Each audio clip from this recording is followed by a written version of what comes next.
did do a little homework. Some names. Now, I'm not saying this is going to happen. I don't know how realistic this is, but I thought it was just a little fun topic I had. Three starting pitchers I thought that could be interesting for the Tigers Okay. because they brought in Matt Boyd, they brought in Lorenzen as 1-year options.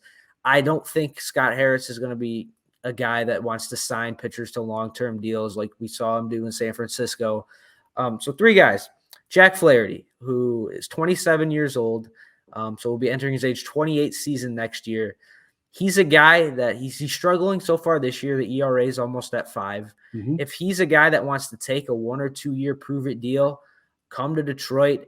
The Tigers will have to overpay for him, obviously. But if it's only a 1 or 2 year deal, especially with all the money that they're going to have freed up, I think you could swallow that.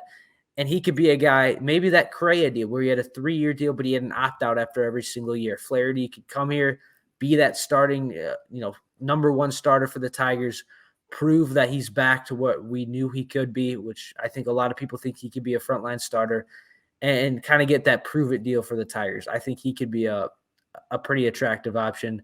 Also, Blake Snell not having the best season with the Padres, if he's a guy that wants to come to Detroit to try to rebuild his value. And then Luis Severino, who's been injured. If he wants to come to Detroit, he's still relatively young. I think he'll be in his age 30 season next year.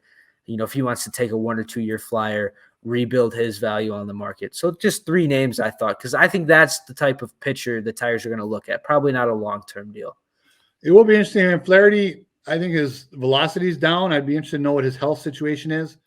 You would think he would want to work with Chris Fetter, assuming the Tigers keep Chris Fetter. That should be an attractive landing spot to try to rehab your career, to get with a top pitching coach and see what can happen. Blake Snell drives me to drink watching him pitch. Obviously he's got a lot of talent, and that'd be fine. I mean, nothing wrong with bringing him on, but he's maddening to watch. And then Severino. I mean, he's been hurt so much. When he does pitch, he's great. Those are all fine options. But it all comes down to how many are they going to need. I mean, are they going to bring Lorenzen back for 1 more year? Are they going to get something out of Mize and Skubal next year, where they are at least middle rotation guys? So it's going to be an interesting thing.